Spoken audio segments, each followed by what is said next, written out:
Então vamos à nossa próxima lição, né? E tendo tratado na lição anterior sobre a natureza de Jesus, agora a gente vai começar a tratar sobre a história da vida de Jesus, né? E hoje, mais especificamente, sobre a infância de Jesus, né? E nós nos dispomos a responder algumas perguntas, né? E a primeira delas é essa: como foi a infância de Jesus, né? Qual é a história da infância de Jesus? E antes de fato entrar na infância, nós queremos tratar de algumas coisas que antecederam a infância de Jesus. Falar sobre a história da gestação de Jesus, que foi que teve não poucos percalços, né? Bem, Jesus, ele foi concebido naquele episódio que nós inclusive já comentamos na semana passada, na lição passada, da anunciação do anjo. Quando o anjo Gabriel, ele vai até a Virgem Maria e diz para ela: olha, Maria estava rezando, né? Ele entra no cômodo onde Maria estava e diz o famoso: ave cheia de graça, o Senhor é contigo, né? Maria assusta, né? Porque não é todo dia que a gente vê um anjo, e ela estava muito recolhida, né? E ele diz: olha, não precisa ficar com medo não, porque eu te digo que você vai conceber e vai ter um filho, Maria, um filho muito grande. Só que aí entrou uma situação. Maria, ela já era noiva de São José, né? Nossa Senhora já era noiva de São José. E Maria e José, eles tinham feito uma coisa que se chama voto de virgindade. Isso é, naquela época, toda mulher se casava, né? E Maria teria que se casar, mas ela queria consagrar a pureza dela a Deus, né? E então ela disse a São José: olha, vamos fazer assim.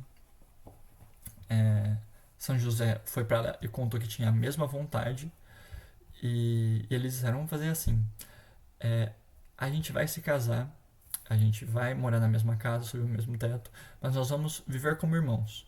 A gente não vai se deitar juntos, nós vamos consagrar nossa pureza juntos a Deus, né? E assim fizeram, eles tinham um acordo. E pensa, quando o anjo chegou e disse: olha, você vai ter um filho, a primeira coisa que ela associou: ué, então vai ser filho de São José, né? Mas, putz, eu e José, a gente tem um voto de virgindade. Esse voto, ele é feito a Deus. Então, como é que vai ser anjo? Ela como que disse isso, né? Como é que eu vou poder conceber um filho se eu não conheço nenhum homem? Isso é, se eu não vou me deitar com nenhum homem. Deus sabe que eu tenho um voto de virgindade com São José, né? E o anjo lhe diz: olha, muito boa pergunta, e isso me dá ocasião para te explicar uma outra coisa.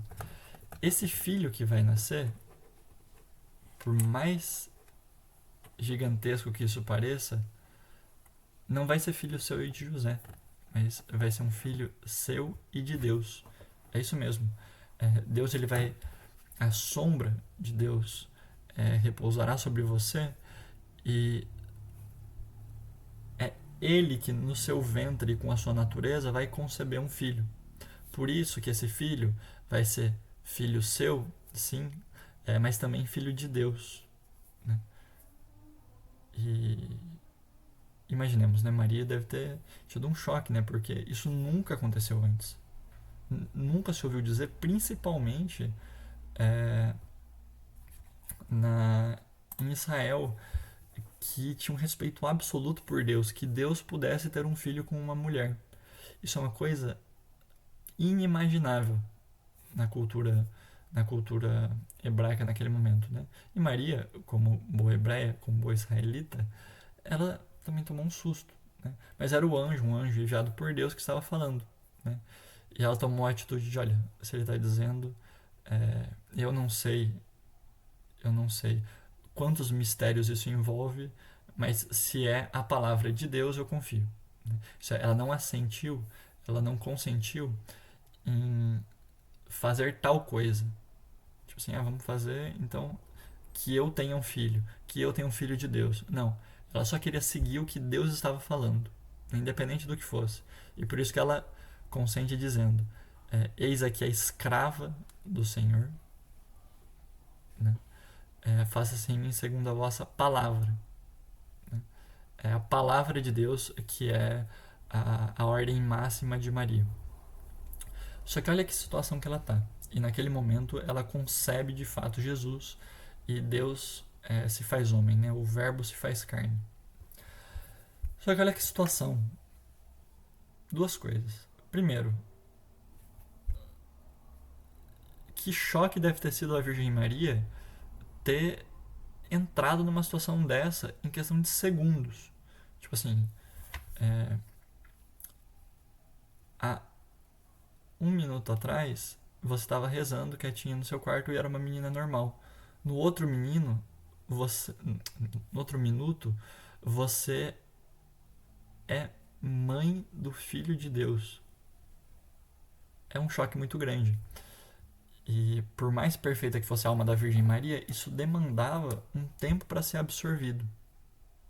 Né? E por outro lado também, olha como é que você explica isso para outras pessoas. Né? Tipo assim, é uma mulher noiva que chega grávida dizendo que um anjo apareceu para ela e disse que Deus é que seria o pai. Isso é uma loucura. E ninguém acreditaria nisso. Pelo contrário, as mentes mais maliciosas diriam: não, infidelidade. Infidelidade, ela está querendo arrumar uma desculpa. Né? Por isso, Maria, ela se recolhe, ela se retira, ela faz uma espécie de retiro de gravidez na casa da prima dela, que é Santa Isabel. Ela vai para lá num episódio que a gente chama de Visitação de Maria a Santa Isabel. Aí vocês vão dizer: mas por que Santa Isabel? Santa Isabel não pensaria a mesma coisa de Maria? Normalmente sim, só que Santa Isabel estava numa situação um pouco ímpar também. Né? Porque um tempo atrás, mais especificamente há 6 meses atrás, um anjo também tinha aparecido ao marido dela, que é São Zacarias, enquanto ele estava no templo, e tinha dito que ele e Isabel teriam um filho. Né? Só que tem uma coisa, eles eram absolutamente velhos. Né? Absolutamente velhos. E que esse filho seria o precursor do Messias. Seria aquele que prepararia o povo para a vinda do Messias. E esse filho não seria filho de Deus. Seria realmente filho de Zacarias e Isabel. Mas eles já estavam meio que dentro do mistério. Né? E aí, bem, quando Maria chegasse a Isabel, a primeira coisa, Isabel provavelmente acreditaria na história de Maria, porque a história de Maria era muito parecida à dela.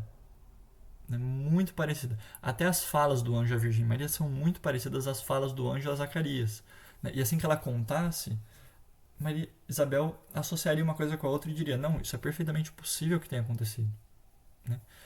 E outra coisa, quando Maria dissesse quem o anjo disse que seria o filho dela, Isabel ligaria as coisas e diria: então, deixa eu ligar os pontos. É do filho de Maria que o meu filho vai ser precursor. E assim ela entenderia e até colaboraria com a situação de Maria, porque elas estavam no mesmo barco, por assim dizer. Né? Elas participavam do mesmo mistério. Só que acontece uma coisa, que Maria faz uma longa viagem até a casa de Isabel. Quando Maria bate na porta de Isabel, né, chama Isabel no portão, antes mesmo que Isabel abrisse a porta, e antes mesmo que ela visse que a Virgem Maria, e antes mesmo que a Virgem Maria explicasse toda essa situação para Isabel, a criança, São João Batista, né, no ventre de Isabel, começa a se agitar. Isabel fica cheia do Espírito Santo. E naquele momento é dado a ela compreender todo o mistério envolvendo o filho dela e o filho da Virgem. Né? E ela abre a porta já dizendo: meu Deus, que mulher bendita. E Maria toma um susto, né? Tipo, putz, você nem sabia que eu ia vir e você nem sabe o que eu tenho para dizer. Isabel já chega falando: olha, bendita és tu e bendito é o fruto do teu ventre. Como é que eu posso merecer que a mãe do meu Senhor venha me visitar? E Maria fica tipo: meu Deus do céu. Porque a gente não pega a profundidade dessa fala, porque a gente não considera que, cara, Maria estava no primeiro mês de gestação. No primeiro mês de gestação não aparece absolutamente nada. Não dava para Isabel reconhecer que Maria estava grávida. Segundo, ainda que Maria estivesse visivelmente grávida, coisa que não estava, né? Mas uma mãe nunca sabe como vai ser o filho que vai nascer dela. Né? Maria só sabia porque o anjo falou. Quanto menos sabem as pessoas que estavam ao redor. Só que Isabel já chegou falando que o filho dela era o filho de Maria era o seu Senhor. Né? Como é que eu posso receber a mãe do meu Senhor? Então assim, ela de repente em duas falas adivinhou toda a situação de Maria, né? E Maria percebeu que Isabel realmente estava no mesmo mistério e fora dada por Deus para acolher o mistério dela. Né? E é nesse momento que, percebendo tudo isso, Maria também se enche do Espírito e compõe o cântico do Magnífica. Né? A minha alma engrandece ao Senhor, o meu espírito exulta em Deus, meu Salvador. Exulta de alegria em Deus, meu Salvador. E ali Maria se recolhe na casa de Isabel e fica lá até que Isabel tem um filho, São João Batista, né? Nesse meio tempo, José fica sabendo que, aí sim, né, a barriga de Maria já estava crescendo um pouquinho, e ele descobre que Maria estava grávida. Né? Só que na cabeça de José começa um dilema. Por quê? Porque pensa bem, Maria com ele fizeram um voto de virgindade, ou seja, ele sabia que Maria era absolutamente pura, que nem cogitava minimamente, nem podia cogitar minimamente um, um adultério, que, portanto, infidelidade era uma coisa impensável de ser dita numa mesma frase que o nome da Virgem. Né? E ele também diz, não, e o que? Ela teria sido violentada? Violentada também não. Deus não permitiria que isso acontecesse com uma mulher tão pura. Né? E se isso tivesse acontecido, ela teria vindo me falar. Né? E eu a teria ajudado. Então, não. Também não pode ter sido uma gravidez violenta.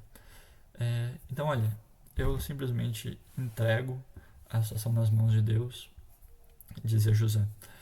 E vou fazer assim, para que ela, que é uma mulher tão boa, não sofra, que sofra eu. Né? Não sei o que aconteceu, isso daí é um mistério dela e de Deus, mas eu vou salvá-la tanto quanto puder de uma possível retaliação. Né? Por quê? Porque nessa época uma mulher que engravidasse fora do casamento seria apedrejada. Né? E José disse, olha, se eu chegar e minimamente disser que eu não sou o pai da criança, já vão começar a inferir tudo e vão apedrejar a Virgem Maria. Então eu vou fazer assim. Eu não vou dizer que eu sou o pai da criança, porque eu não sou. Né? Eu não vou mentir. E eu simplesmente vou pegar e vou abandoná-la em segredo. E vou fugir. Né? Por quê? Olha, e realmente foi um plano muito inteligente de São José, né? Porque se eu fugir, as pessoas sozinhas vão pensar que é filho meu. Né? E assim não vão perseguir a Virgem Maria e ela não vai ser apedrejada e quem vai se sair como o mal da história sou eu, não ela. Né?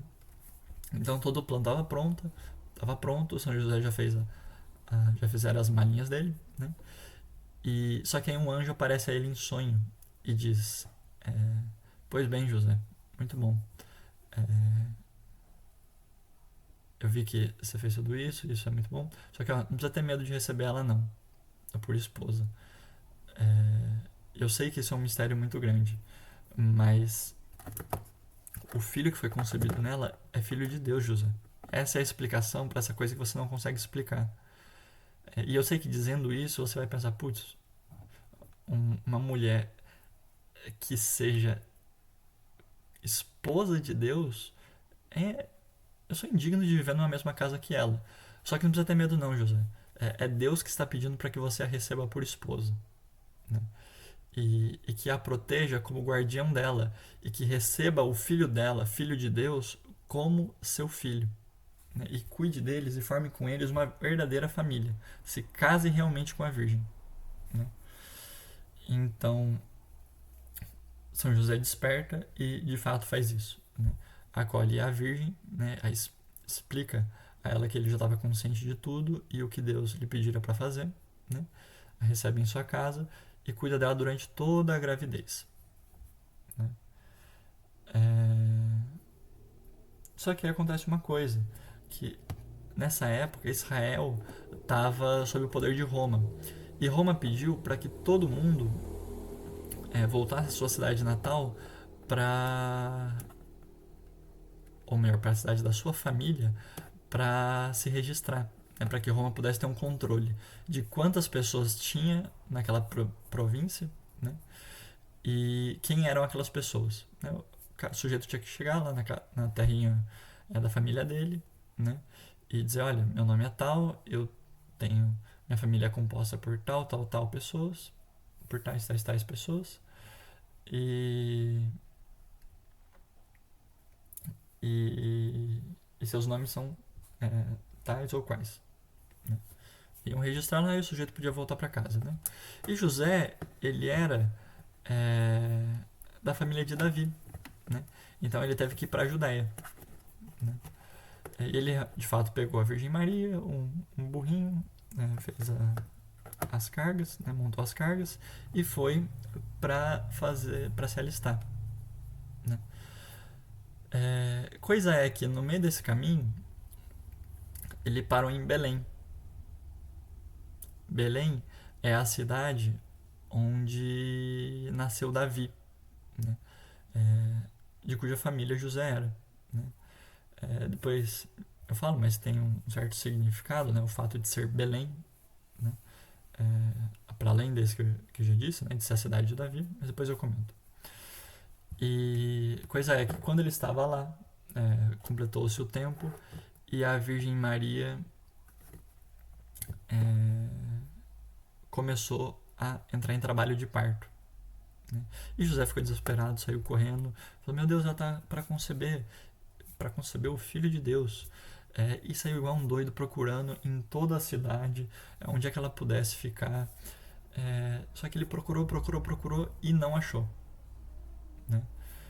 Não achou uma casinha onde Maria pudesse ficar, e a única coisa que ele achou foi um estábulo, que é um estábulo, é a casinha dos animais, né? Ele não achou uma casa de homem para ficar, então ele teve que ficar na casa dos animais. E nessa época, os estábulos, eles eram como que escavados na montanha, né? Tinha uma montanha, na encosta da montanha, eles iam fazer um buraco e ali é que eles guardavam os animais, né? E então, lá foi o único lugar que José achou para que Maria pudesse conceber, né? E coisa é que ele leva Maria para lá e de fato ali nasce Jesus, né? Em meio aos animais, reclinado sobre o feno, e Maria o envolve com uma cobertinha, né, que provavelmente ela tinha levado, né, e o põe numa manjedoura. O que é manjedoura? Nada para a palavra, né? Mangiare, comer, né? Daí vem a nossa palavra manjar também, né? É o comedouro, é o lugar onde os animais comem, né? É a cocheira, né? E Jesus ele é reclinado lá. E aqui de novo, né? Jesus não pôde nascer numa casa de homens, teve que nascer na casa dos animais e ainda ser posto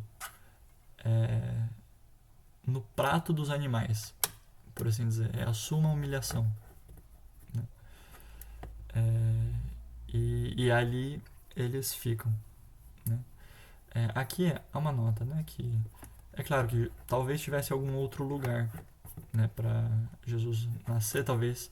Porque a gente poderia pensar, né, que, putz, mas será que as pessoas não se compadeceriam de uma mulher que está parindo, né? Não é possível que todo mundo tenha sido tão duro assim, né? E é verdade, as pessoas foram duras de não terem recebido Jesus, mas isso é quase seria quase que um milagre de maldade da cidade, né? Só que alguns comentadores notam que o texto fala que não tinha lugar para eles na estalagem. Ou seja, São José não queria que a Virgem Maria parisse no meio de um monte de gente.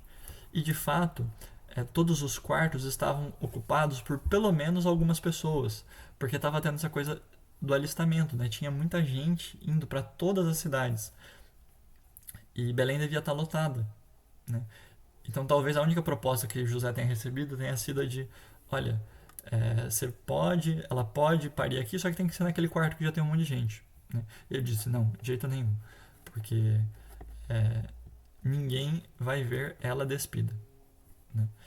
E, e ela precisa de um lugar reservado para parir, e se vocês não vão arrumar para mim, eu mesmo vou arrumar, né? E coisa é que Jesus então nasceu, e quando Jesus nasce,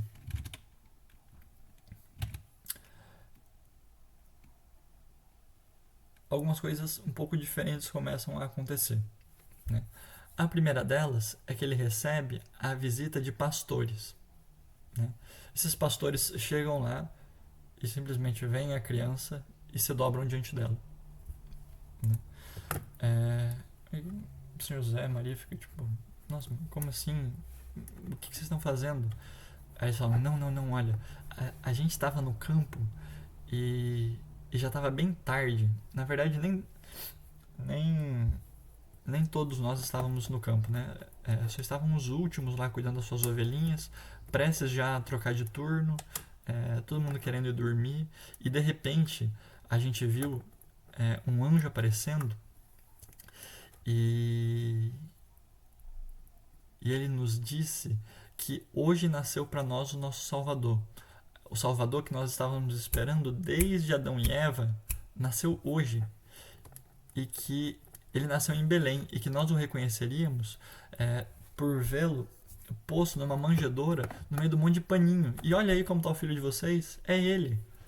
E é por isso que a gente nós o estamos adorando, né? Passou-se um tempinho e também apareceu uma comitiva de camelos, né? Levando uns homens todos adornados e cheios de peças, né? De panos que os adornassem, como que vindos de outro país, né? E Maria José também estranho, né? Fala, meu Deus, o que é isso, né?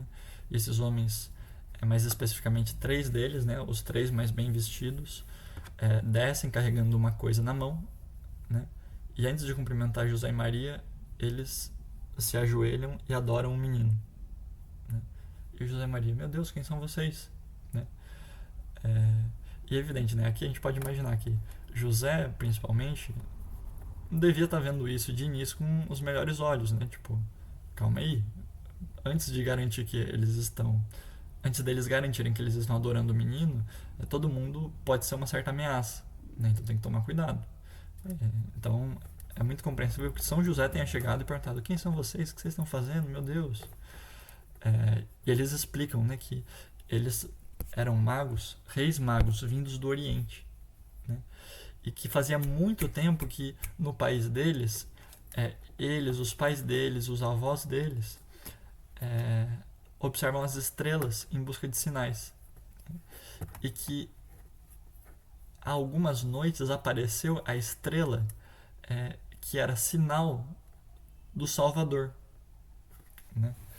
E que por isso eles tinham empreendido uma viagem até Belém, e aquela estrela que eles estavam perseguindo parou exatamente sobre a casinha deles. Ou seja, aquele era o Salvador que ela desde antes estava anunciando, né? E então São José fica mais tranquilo, né? E deixa que os magos adorem Jesus, né? Nós já vamos explicar o porquê que teve que ser pastores e magos a visitar Jesus, mas coisa é que depois de terminadas as cerimônias, né, a gente pode imaginar que eles tenham ficado um tempo conversando, né, e os magos começam a falar uma coisa. Eles falam, olha, é verdade, a gente chegou aqui, mas antes a gente parou em Jerusalém, né, porque a gente achou que o filho de vocês ia estar em Jerusalém. E quando a gente chegou lá, a gente foi recebido pelo rei e tal. Rei muito simpático, recebeu a gente, disse que perguntou o que a gente estava fazendo lá, a gente explicou, e E ele falou, quer saber, eu vou ajudar vocês. Chamou todos os escribas e falou pra gente. E falou pra esses escribas, olha, tá vendo esses magos aí? Eles estão procurando o Messias, disseram que viram a estrela dele e tal. Segundo as nossas escrituras, onde que esse tal Messias tem que nascer? Aí esses escribas disseram, segundo as escrituras tem que nascer em Belém. Eu falei, pois bem, então dispensados, escribas, vem aqui magos. Os escribas disseram que ele tem que nascer em Belém. Então, faz assim, vocês estão nessa expedição, vão e procurem ele em Belém. Né? E quando vocês o encontrarem, voltem até mim e digam para que eu também possa ir lá adorar ele. Afinal, eu sou o rei, né? E quando esse menino nascer, é ele que vai ser o rei. Né?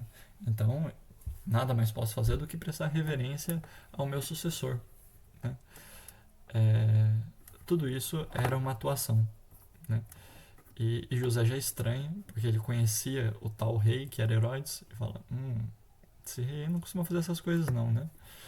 E fato é que aquela noite, tanto a São José quanto aos magos, aparece um anjo, né? E diz aos magos, rapaz, né, isso não é assim do jeito que vocês estão pensando, não.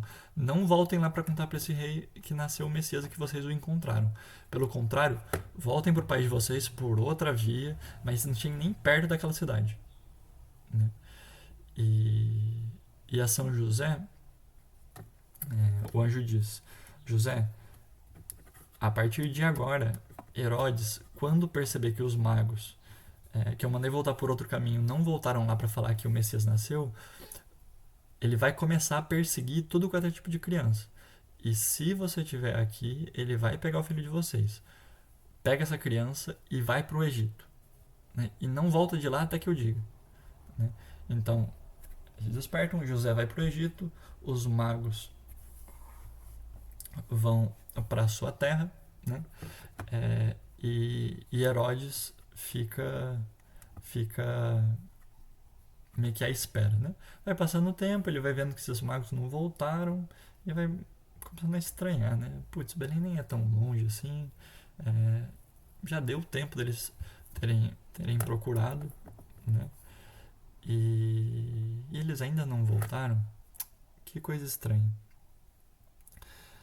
Começa a dar o tempo, ele começa a ficar impaciente, começa a desacreditar que esses magos vão voltar, até que uma hora ele conclui, não, esses magos me passaram a perna e não vão voltar. Essa criança nasceu e ninguém me contou. E quer saber? Já que quem podia identificar elas não me contou quem essa criança o negócio é o seguinte, chamou os guardas e falou, vocês guardas,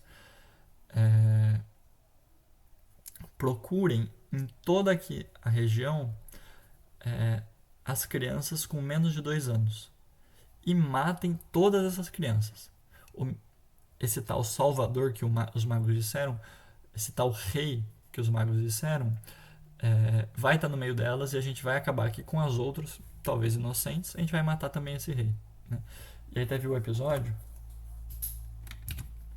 que a gente chama de o massacre dos inocentes.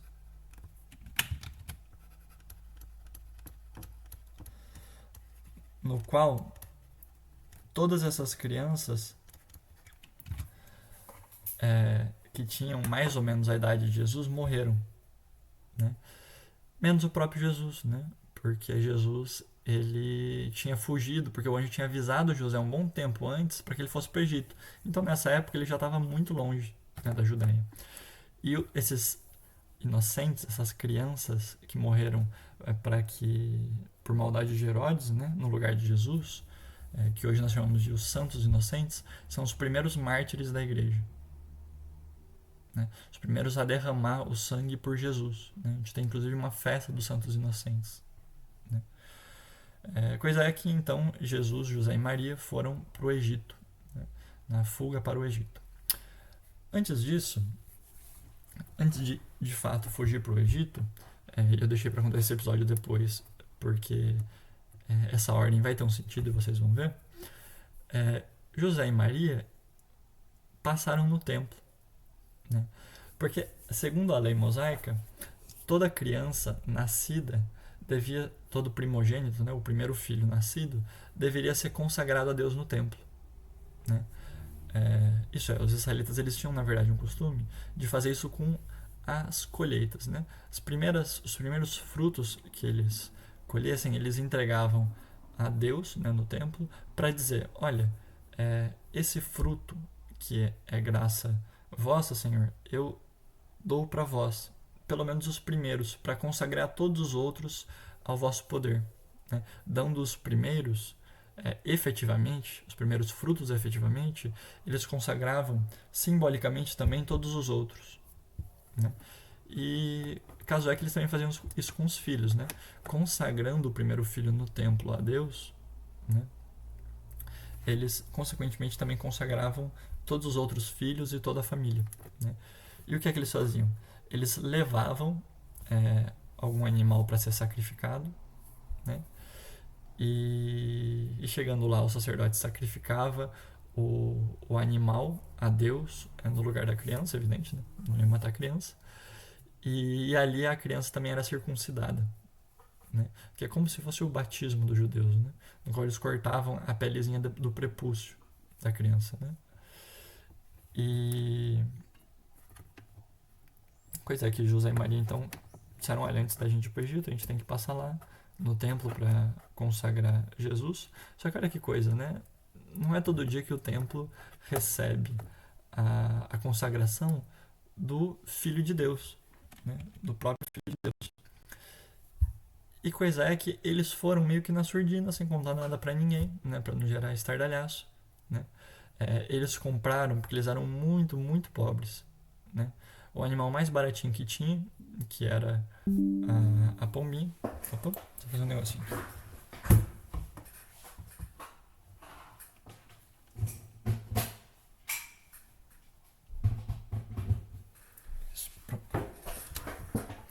Tô acabando a bateria aqui. Compraram o animalzinho mais baratinho que tinha, que eram as pombinhas, né? Levaram 2 pombinhas e foram sacrificar.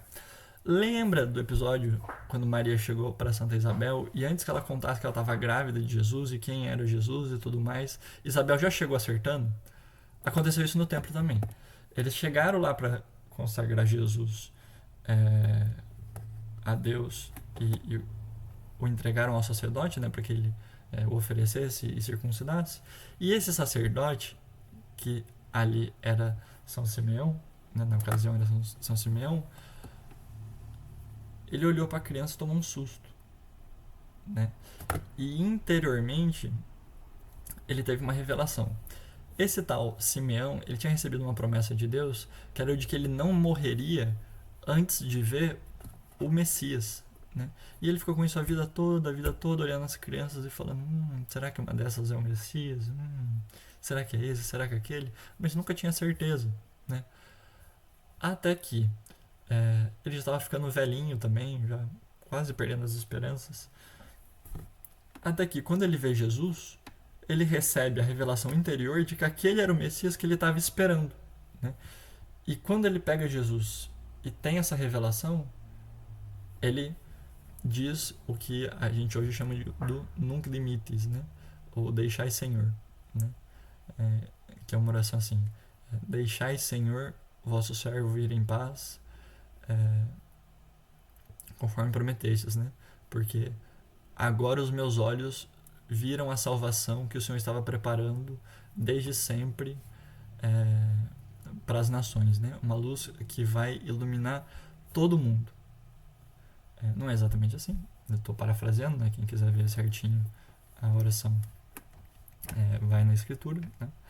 E aqui tem alguns elementos, né? Primeiro, ele já acerta que aquele ali era o Messias, né? E inclusive, se vocês notarem bem, ele diz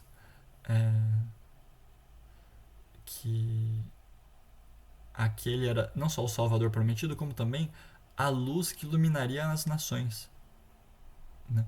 Ele já faz uma certa predição do futuro do Messias, né? E uma certa previsão, né? Uma certa profecia positiva. E ele consagra Jesus, o circunda, e quando ele vai entregar Jesus à Virgem Maria, ele vira para ela e fala: opa, e recebe uma profecia também quanto à virgem, né? E ele diz a ela, então, Maria, esse filho que nasceu de ti, ele vai ser causa de queda e surgimento, né, de ascensão, de muitos em Israel. Isso é, ele vai ser um sinal de contradição. Tem gente que vai amar ele e tem gente que vai odiar ele, né? Ou seja, como que dizendo, essa criança vai agitar a nossa nação, né? Vai dividir a nossa nação, né? E quanto a ti, uma espada de dor vai transpassar o seu coração, né? Para que essa concordância ou discordância que todos têm seja posta à luz, né? Isso é para que se revele quem concorda e quem discorda de Jesus. O que ele estava querendo dizer, né, com essa fala meio misteriosa? O que é a dor que transpassou o coração da Virgem Maria? A crucificação de Jesus. E foi a crucificação de Jesus que mostrou quem de fato ama a Deus e quem não ama, né? Quem concorda com Cristo, quem crê no Cristo e quem não crê, né? E Maria, então, recebe o impacto, né? Aceita aquela palavra, medita ela no seu coração, né? E pega Jesus, e aí sim é que eles vão para o Egito, né? Então teve essa breve pausa, né, antes de ter a fuga para o Egito. Então Jesus ele fica no Egito, né? Quando Herodes morre, o anjo diz que eles podiam voltar para a terra, né? E quando José está voltando para Israel, ele descobre que quem tomou o lugar de Herodes no trono foi o filho dele, que também chama Herodes. Tava o Herodes pai, agora entra o Herodes filho, né? E José fala, não, o filho não deve ser tão bom quanto o pai, né? Deve ser uma pessoa maldosa também. Então eu vou voltar, mas eu vou voltar para uma região um pouco acima, né, mais distante, porque ele pode ter ainda aquela história da criança que nasceria na cabeça, e quando ele vê a idade de Jesus, ele vai associar as coisas e talvez persiga, né? Então ele foi morar numa região acima da Judéia chamada Galileia, né? E foi ali que Jesus passou toda a infância dele. É esse Herodes, como uma curiosidade assim, que vai governar até Jesus se tornar adulto, e que no julgamento de Jesus, como a gente vê na Sexta-feira Santa, vai encontrar Jesus cara a cara, e para quem Pilatos vai mandar Jesus para ser julgado, né? É ele que vai colocar aquela túnica branca em Jesus, né? Mas isso, spoiler, mais lá pra frente, né? E Jesus teve uma infância então normal, né, na Galileia, em Nazaré, né, que era uma cidadezinha na Galileia. Ele fazia o que uma criança normal fazia, era uma criança muito obediente aos pais, né? E a gente não tem mais muitos relatos, né, da vida de Jesus, da infância de Jesus, né? A não ser um relato do final da infância de Jesus. Então, só para a gente recapitular, né?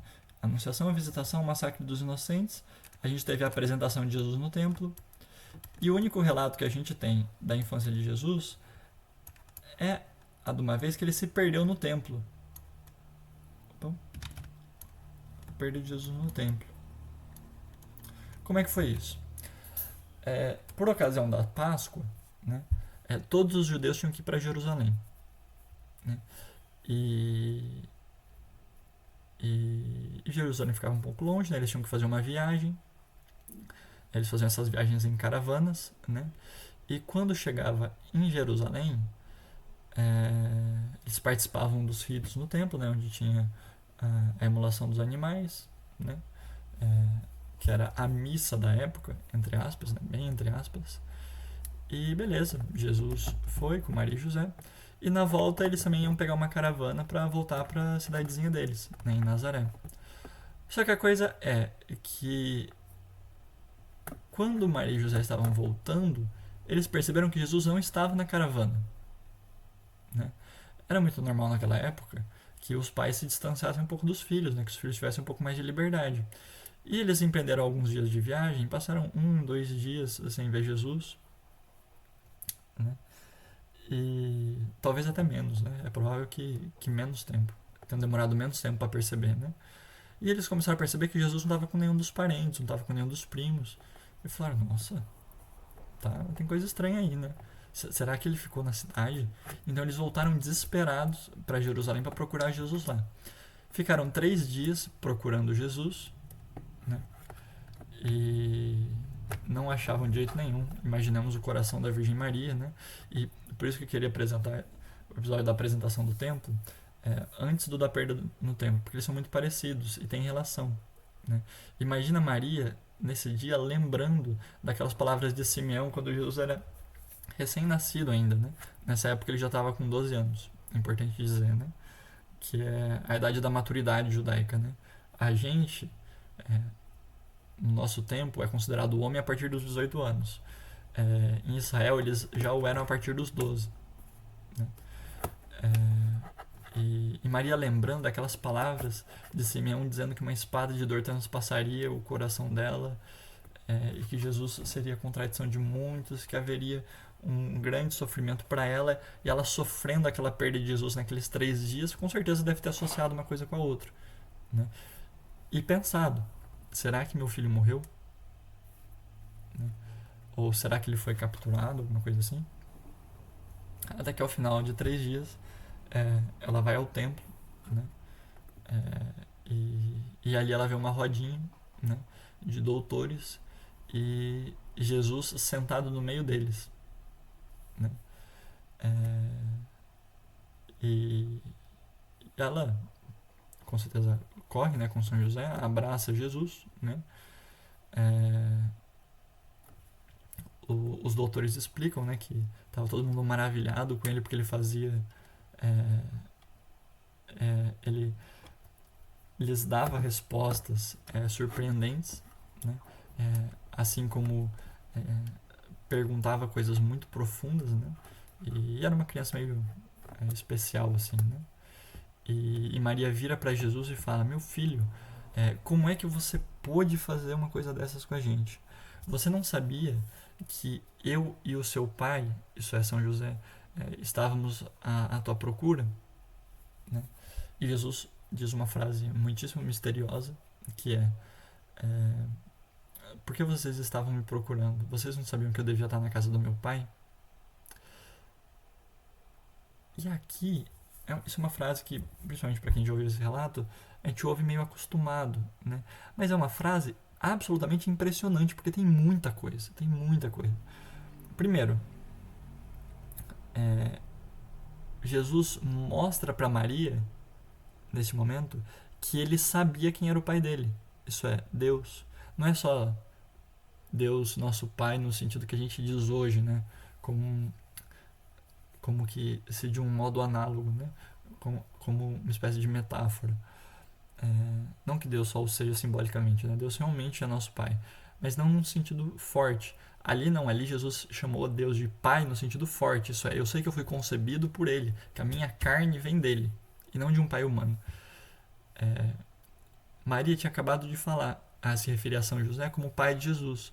E Jesus, quando ele diz isso, ele como que diz? Mas você não sabia que eu devia estar na casa do meu verdadeiro pai? Sabe? Sabe por que eu teria que seguir São José, que é o meu pai apenas adotivo, e não estar na casa de Deus, que é o meu pai real? Né? Enfim, nesse momento Maria percebe quanta consciência o Cristo tinha, né? Mesmo do mistério da concepção dele, né? E é interessante porque o fato dele ter feito isso quando ele tinha acabado de entrar na maturidade, isso é, aos 12 anos, que é a idade, a ocasião no qual normalmente as pessoas saem da casa dos pais, né? O fato dele ter feito isso nessa ocasião não deixa de ser simbólico, né? É como se ele, ao tomar posse da sua maturidade, da sua maioridade, tivesse saído da casa, entre aspas, da tutela de São José e assumido também na prática, né, por esse feito de ter ficado na casa do verdadeiro pai dele, que é o templo, ter assumido na prática a paternidade que Deus tem sobre ele. né? E fato é que isso foi uma espécie de sinal, né? Depois ele volta realmente para casa com Maria e José, é obediente a eles, né? E o próprio evangelista faz questão de dizer isso para não parecer também que Jesus estava sendo desobediente, né? Não, pelo contrário, ele fez isso como que para inaugurar para o mundo, né? Porque ele já o tinha antes, mas para o mundo, a consciência que ele tinha de Deus ser o verdadeiro pai dele e a agir assim, né? A partir daí, toda a vida de Jesus vai ser dizer que Deus é o pai dele e agir com base nisso, né? A gente vai ver na próxima lição que também na pregação de Jesus ele sempre se porta assim. As coisas que ele diz, que ele faz, que seriam inconvenientes para um homem normal, para ele se justificam e podem ser feitas justamente porque ele é filho de Deus. E ele vai dizer isso, inclusive, né? Aqui uma outra coisa, né? Antes de encerrar a lição, percebam, Jesus fica 3 dias desaparecido, né? E Maria, uma Maria, só o encontra depois, né? Tendo achado que ele estava morto, descobre que ele está vivo. O que isso parece? Isso parece muito a cena da ressurreição, no qual, tendo Jesus ficado 3 dias morto, né, ao terceiro dia é encontrado vivo por uma Maria também, né? No caso ali, né, a Maria é discípula de Jesus, né, a ressurreição. Aqui, Maria, mãe de Jesus. Então aqui a gente também tem um certo prenúncio de Maria achava que Maria, mãe de Jesus, né, achava que aquele episódio da perda já fosse o sofrimento pelo qual ela precisaria passar, né, já tivesse relacionado à profecia de São Simeão. E de certo modo estava. Ainda não era a própria profecia, mas já era sinal da profecia, já era sinal daquilo que realmente seria a consumação da profecia de Simeão, que é a paixão, morte e ressurreição de Jesus no final do Evangelho, né? Uma coisa interessante, né? O primeiro ato de Jesus que aparece no Evangelho é sinal do último ato, né? A perda no templo, né? Que é realmente uma espécie de início da pregação de Jesus, né? Ainda que de modo mais metafórico, é sinal do último ato de Jesus, que é o ressuscitar, né? Por fim, como uma espécie de curiosidade, assim, né? Eu queria voltar naquele episódio da manjedoura, né? Eu deixei isso porque aqui a gente fecha a lição, eu só queria explicar como uma curiosidade, né? Por que Jesus ele teve que nascer numa manjedoura em Belém e ser visitado por magos e pastores, né? Principalmente por pastores, né? Belém é a cidade de Davi, né? E o Messias, ele desde o Antigo Testamento era associado como filho de Davi. Então, tendo Jesus nascido na mesma cidade de Davi, ele marca, a providência diz que ele era o verdadeiro filho de Davi prometido como Messias, né? Belém significa casa do pão, né? Que hoje a gente chamaria de padaria, né? Algo assim. Não que significasse realmente o lugar onde se faz pão como comércio, né? Nesse sentido, talvez não seja exatamente a nossa padaria, mas como a casa onde se tem pão, né? Ou onde se serve pão. E pensemos, né? Como é curioso que Jesus tenha nascido lá, ele que posteriormente vai se fazer pão na Eucaristia, né? Eles falam, não, mas isso daí nem pode ser associado, porque Jesus não estava querendo dizer por isso que ele se faria o nosso alimento, né? Só que aí você tem um outro sinal que também comprova isso, que é o de que Jesus ele é posto na manjedoura, né? Que é o lugar onde os animais comem, né? Então ele nasce na casa do pão, né? Significando que eles fariam o nosso pão na Eucaristia, e também é posto no comedouro dos animais, mostrando que ele se faria o nosso alimento, a nós que somos como que bestas, né? Como que animais, né? E também nascendo num estábulo, que era onde se guardavam animais, dentre os quais o cordeiro, né? Ele mostra que ele é o verdadeiro cordeiro, é prometido por Deus para que, sendo imolado no lugar dos pecadores, tirasse os pecados do mundo. E tudo isso é feito ao modo de sinal, né? Só que perceba, assim como um livro escrito num outro idioma, né, que para ser entendido a gente tem que entender aquele idioma para poder ler e dizer, essas palavras significam isso. Os sinais eles estão como que codificados, né? E eles precisavam ser vistos por pessoas que os entendessem, né? E bem, os magos que já tinham uma certa prática de observação de estrelas, né, quando viram a estrela de Jesus, foram os únicos capazes de interpretá-la, né? E só eles que, vendo a estrela, poderiam compreender que Jesus era a luz das nações, né? Não só isso, porque dizendo assim, parece que qualquer um poderia, tipo assim, Jesus é associado com uma estrela, né? Logo, se você sabe disso, você já interpreta que ele é a luz das nações. Mas dentro da cultura dos magos, essa coisa da luz, ela era uma coisa muito mais forte. Eles entendiam toda a força, uma força que inclusive a gente perde, que nos escapa atualmente, toda a força de dizer que um homem era a luz dos povos, né? A luz que iluminaria o mundo inteiro, né? Assim como o sol ilumina todo mundo, um homem iluminaria todo mundo, né? E principalmente a eles que eram pagãos e estavam indo procurar essa estrela em outro país, né? Como quem diz, nós estamos já agora recebendo a luz que essa criança veio trazer para todos os homens, né? Para todas as nações, para todos os povos, né? Só eles eram capazes de interpretar esse sinal. E assim também, só os pastores que, habituados a tratar com animais e a cuidar de animais, e conhecendo toda a cultura ao redor do cuidado com os animais, poderiam, ao ver Jesus posto num comedouro de animais, né, envolvido num pano de lã, né, reconhecê-lo como o verdadeiro cordeiro, né? Tanto que o anjo pediu para que eles notassem isso quando chegassem lá, né? Ele diz para eles que reconheceriam a criança envolta em panos e posta numa manjedoura, né? Como quem diz, prestem atenção nisso.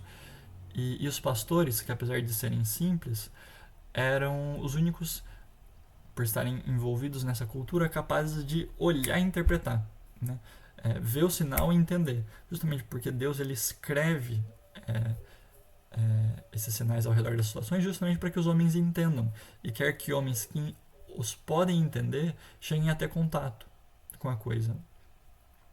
E não seria longe pensar que, tendo tanto os magos reconhecendo esse sinal na estrela, quanto os pastores reconhecendo esse sinal na manjedoura, que eles o tenham dito à Virgem Maria, né? E o evangelista faz questão de notar que depois que os magos e os pastores conversaram com a Virgem Maria, ela guardou todas aquelas coisas no coração, né? Mais do que isso, né? Também existe todo o fato de que você tem todo mundo representado ali, né? Pessoas muito ricas, os magos, pessoas muito pobres, os pastores, estrangeiros, os magos, israelitas, os pastores, homens eruditos, os magos, homens iletrados, os pastores, né? Como se eles fossem representantes de todos os tipos de homem perante o nascimento de Jesus, né?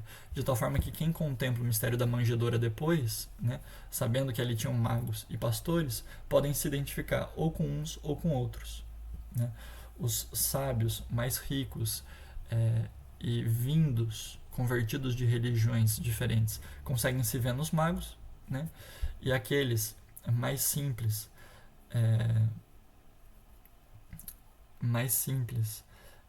mais pobres, mais ignorantes e que talvez tenham sido desde sempre católicos, conseguem se reconhecer nos pastores, né? Enfim, creio que assim fica bem dada essa lição.